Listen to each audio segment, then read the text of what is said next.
Welcome.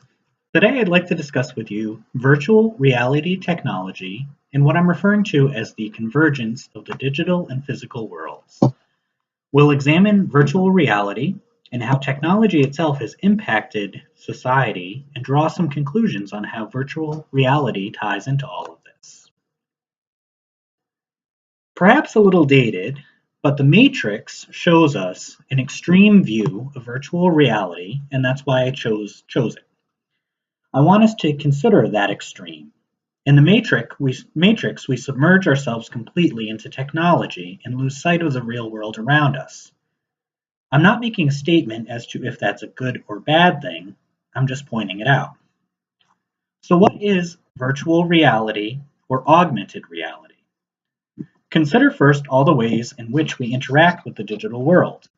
We play video games, we do research, we interact with loved ones, we post and share pictures. We do much, much more than that.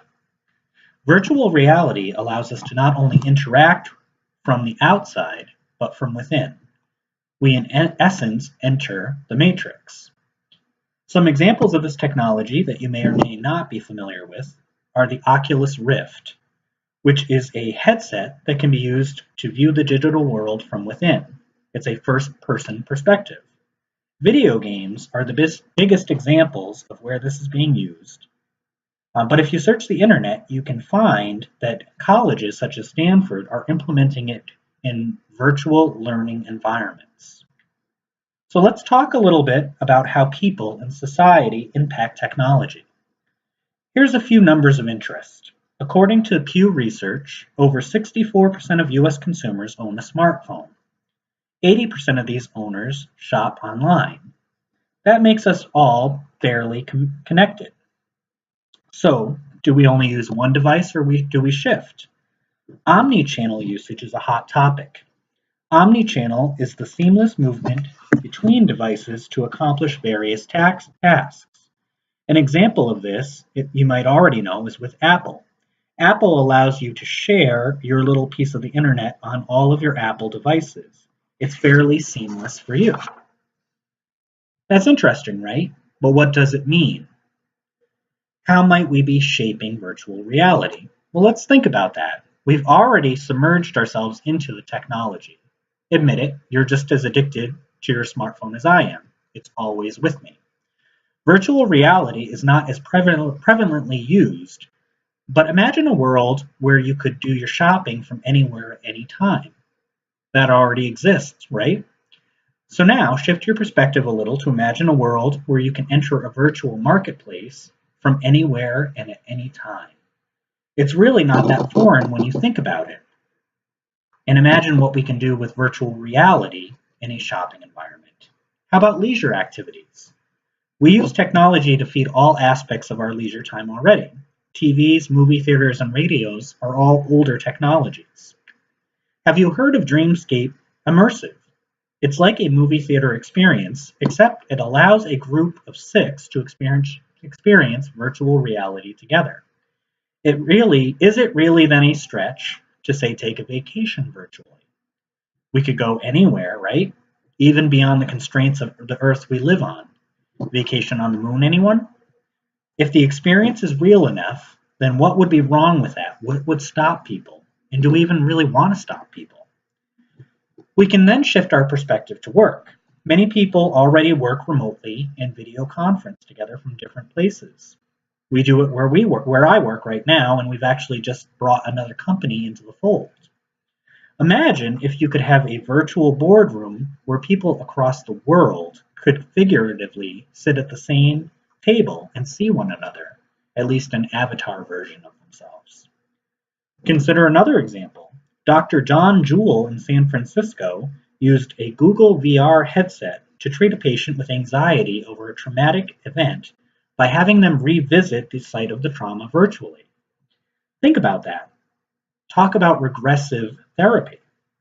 Virtual reality will be shaped by the continual submergence of ourselves into technology. It will fit the needs we dictate to it, or perhaps create something that we can't refuse. I gave you a few examples, some that were hypothetical, others that are real and happening today. Just use your imagination for a second, and you can start to see where the boundaries of our worlds are not as clearly defined to begin with. Break down those boundaries a little, and welcome to the Matrix. Next, I want to talk to you about the changing nature of the financial sector. I work in banking. I've worked in both sales, operations, and technology. The image of banking is shifting. Even just 10 years ago, a bank was a bank. It was an old building with a vault, a teller line, and offices. Sometimes it was kind of dark. When I was a kid, I used to think of a bank as being kind of like a library. Shh, be quiet. Well, guess what? People don't need a bank to do the same thing they used to. It's true that many still may open their account in the branches.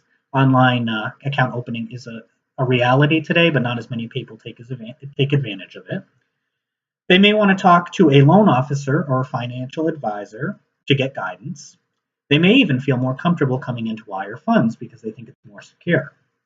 But what about check deposits? First off, how many people regularly get checks now? It's true that businesses get them pretty frequently, but how often do you as an individual get one? Maybe you get one from grandma. Well, that changes the nature of a teller line and where the service customers for transactional items. Many of those transactions can now be done via smartphone technology through what's called mobile deposit or smartphone deposit or whatever you want to call it. If someone needs to come in to accomplish something that they need, it's possible to now accomplish that through what's called automated teller machines. An automated teller machine is like an ATM, but it can link to a person through video conference if and when is needed. It can kind of turn on and off too, depending on the hours of operation, kind of similar to what we're doing right here. The layouts of a branch are changing too. They're getting smaller, brighter, and more open. They are being designed with hotel-style offices, which means people kind of come in and out as needed. They're not anybody's permanent office. Why have a bunch of people sitting there when they aren't needed? Use them when and where you need them. Be more effective. Omnichannel comes into play as well. You may want to start your loan application at home, but what if you have a question about something during that process? Seamless omnichannel allows the banker helping you to see exactly where you are in that process by linking you to where they are. They are able to then help you with whatever question you had and push the application back to you so that you can finish it. I'm giving you all these examples because I want you to consider how virtual reality might impact banking. We know the nature of it is changing to begin with. But what if you could take your virtual application in hand and in a digital world visit the banking center itself? Imagine the possibilities of what you could do and the resources that could be available to you. We can complicate matters by talking about things like Bitcoin, which is an electronic form of currency that is moved from person to person and changes each time the transaction moves. The next slide is one that I really enjoy. It's the communication slide. And I like this because it gives you the breadth of communication possibilities that we have out there. Think about it, what it really means to communicate. It's really about sharing ideas and connecting with one another. And I put a few different options out here. We have text versus phone, online personas, meetings, social media, gifts, talking, presentations, etc. These all give you a different flair for communication. Some might argue that in-person ways of communication are better, and I've talked to some people like that. But really, if you are able to connect and communicate, is it a bad thing? I read an interesting article titled How Technology Has Changed the Workplace. It was by Natalie Berg. She talks about the changing nature of communication at work and specifically referenced bring your own devices, which is when you actually have a personal device that you link your work device information to so that you only have one device versus having two. It's much more convenient. However, and it saves resources for both the business and the person. However, that wasn't necessarily what I found the most interesting about the article. One of the most interesting things I found about it was the collaboration doesn't have to necessarily be done in person. It could be as simple as a shared online document that multiple people are sharing ideas into and updating at the same time. Well, that's kind of amazing when we think about it. Think of that form of communication and how different it is from what we traditionally think as communication. My point with this is that communication methods are changing and allowing us to communicate in new and innovative ways. With the good, though, comes the bad. We have the ability to tap into the virtual world on demand through our devices at any point. This allows us to pick up and choose who we listen to, when we read something, when we reply, and even how we reply. We can spend 10 minutes updating it. It disjoints communication and makes it less of a flow of information and more of a controlled form of information. Do we lose the connection piece? I have a personal example. I was telling my partner about something one night, work related, while we were both sitting on the couch. He picked up his phone when I was in the middle of saying something. I was mad.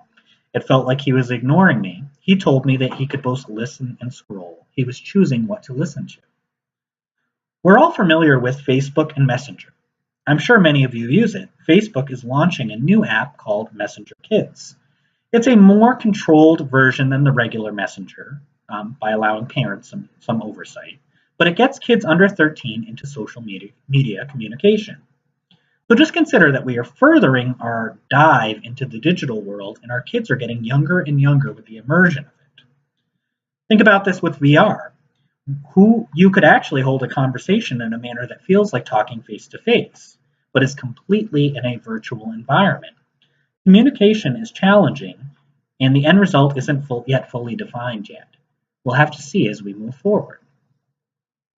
So we've talked a lot about change, and there are good things and bad things that we've already addressed.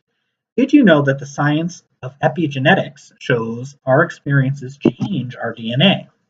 That means that those experiences that we have are passed down to other generations. The world we are living in is changing us literally, and in doing so, changing the future. I have a couple of examples that I want to share with you. I think they speak well to the positive and negative aspects of technology as it is today. Benjamin Painter and his wife divorced because of a relationship his wife developed through mafia wars on Facebook. So imagine that. The woman has never met this person that she develops a connection with, and it ended up breaking up her marriage. She ended up marrying this person, and Ben was actually found his future partner through an online dating app. My other example is Tara. Tara is gay. She was able to express herself and connect with others because of an online community support that she may otherwise have not have had. She was not in an environment that was supportive otherwise. I'm going to let you decide what the pros and the cons are, but what I will say is technology is opening different doors to us. There is going to be impact. We need to realize this and understand that forging forward is going to have ripple effects. Again, consider both of these examples and now apply virtual reality to that. How would Ben's wife's online relationship been different in a virtual reality environment? How might Tara's experience been different? In both these examples, going online was an escape to somewhere different. It was somewhere where they could hide. Is that what VR will be, or will it be so integrated that the escape no longer exists? So the next slide we're going to talk about is what's happening in the world today.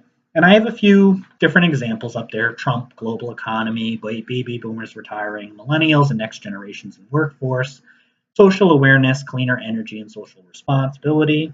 There's all sorts of topics of discussion on this. There's the aging workforce, and are people going to keep working and cause the younger generation to not be able to succeed?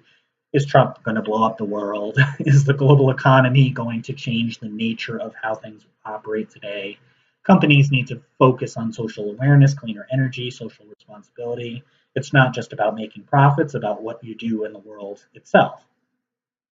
But I don't really have these examples on here because of those topics. What I wanted to point out is that technology really allows us to know an awful lot of information fairly quickly. Much more than years ago, where you may have had to wait for the nightly news. Yes, there was a day where there was only an hour or two of news. Read a paper, or perhaps even go to the library. Imagine that. All this data is out there for a good number of us to use, and it's created movements and platforms that weren't there before. So how does this relate to the convergence of the physical and the digital worlds? Well, it's only going to make this more interesting. Think about it. Imagine groups of people across the planet virtually gathering together. They already do this in a way today. But imagine that the movements that could be made, the connections that could be made, the passing of information. It's almost as scary to think about how this could impact us both positively and negatively. We can only really speculate on how virtual reality will be influenced. But as we've talked about already, society and people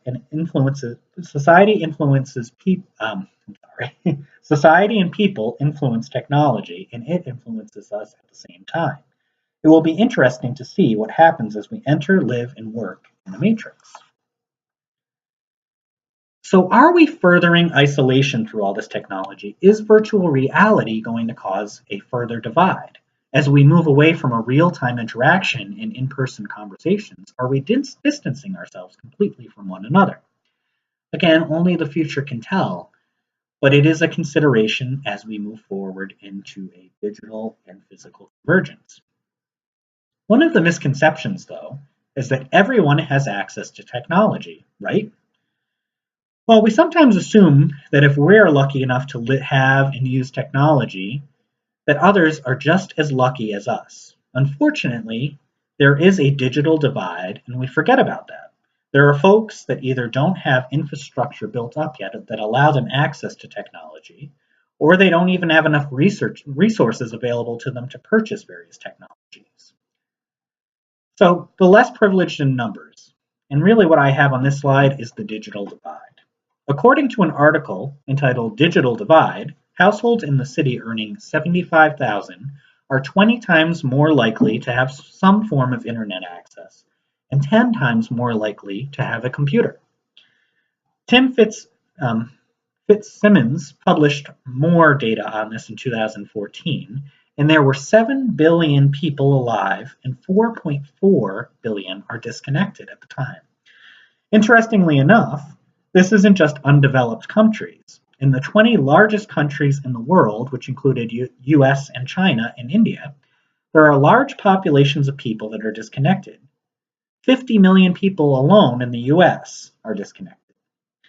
Finally, another article by Rachel Newer states in developed countries, 31% of people are using internet versus 77% of developed countries.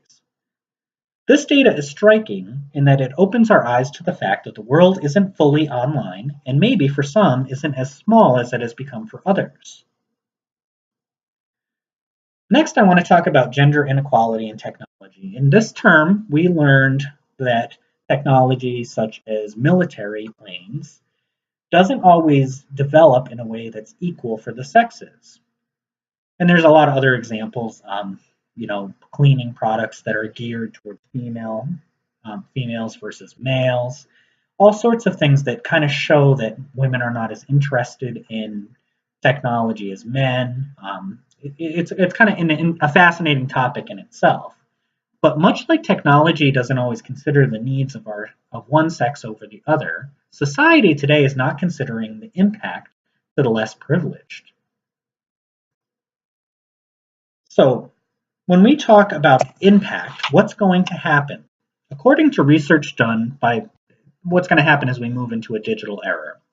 According to research done by Pew that surveyed teachers, 92% said that technology had a major impact on their ability to access content, resources, and material. 84% of these teachers warned of increased disparities between low and high income students and districts. The same poll suggested a divide between low income schools not getting the access to technology wave that we have going on, and that they will continue to experience disparity between the classes. We talked a lot about aspects of technology is being shaped by us and how we are shaping it.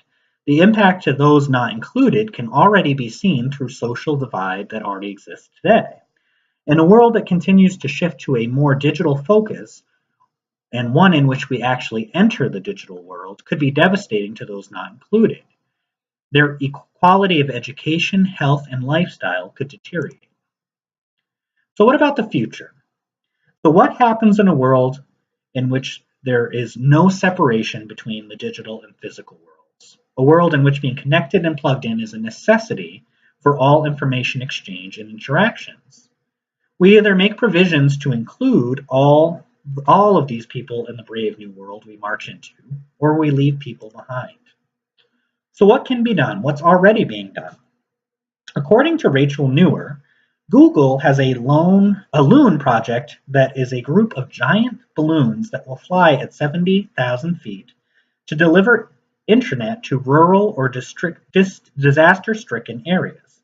30 of these balloons were deployed above South Island in New Zealand in 2013, and since there have been partnerships made with other countries and agencies to further development. Arrow Electronics has been working with a nonprofit in Africa to create mobile classrooms and health rooms in order to utilize solar panel electricity to provide this technology to those people that don't have it already.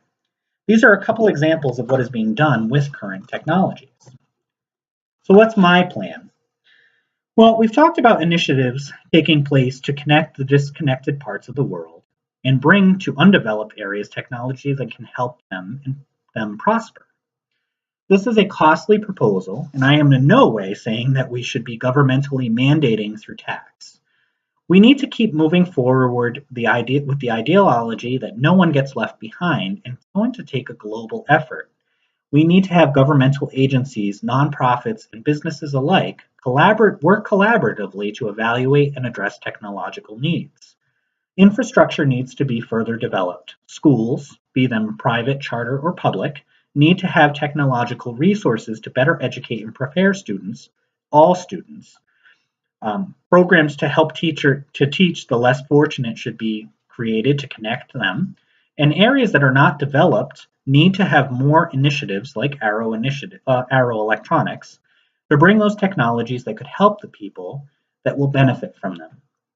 I wish I had a simple answer, and I wish my plan could be outlined in steps 1, 2, and 3. Unfortunately, the solution to this plan is a multitude of other plans and involvement. Well, what are the benefits? The benefits should be obvious. The more people that are connected and have the opportunities available to them, the better the society we will build.